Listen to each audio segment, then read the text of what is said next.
Okay, I just replaced the anode on the hot water heater and have a few lessons learned from the process I'll share with you.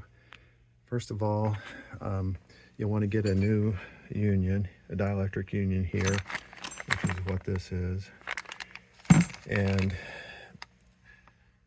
from learning from experience, I would leave this connected and then separate the shark bite, the shutoff here, put that on, and then that goes up, and then separate the shark bite. So of course, turning off the hot water and the cold water, the supply.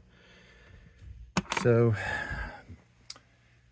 I would, after this is separated, I would take this out, the entire thing as one unit, and put it back together as one unit. This, you'll want to use the new washer. For this, I had problems with it leaking. I ended up using thread tape and then pipe dope on top of that. So after about 3 or 4 times, I think I finally got it sealed, and that's about as tight as I can get it right there.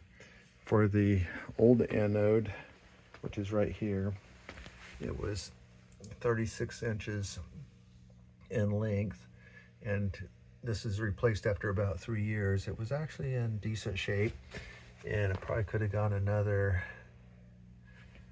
year, probably 2 years. The new anode, I had to cut off about a foot of the new anode. It's longer, so you have to cut it off to make it fit. I actually cut it just a little bit longer than 36 inches. So yeah, you definitely want to get a new union. Here's the old one, and you can see it was corroded and very difficult to separate. It was very difficult to separate from down here. So I would just replace all this and then assemble it.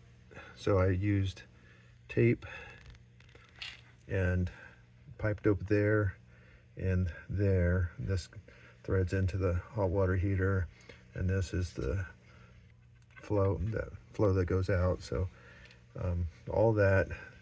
The worst part of this anode was right here. It looks pretty eaten away, but I think it could have got another year and a half out of that, maybe 2.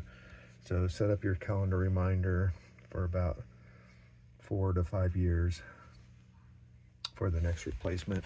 I recorded it up here so that I know when I replaced it, and then I keep track of that. So that's about all for the lessons learned. Hope you have better luck than I did.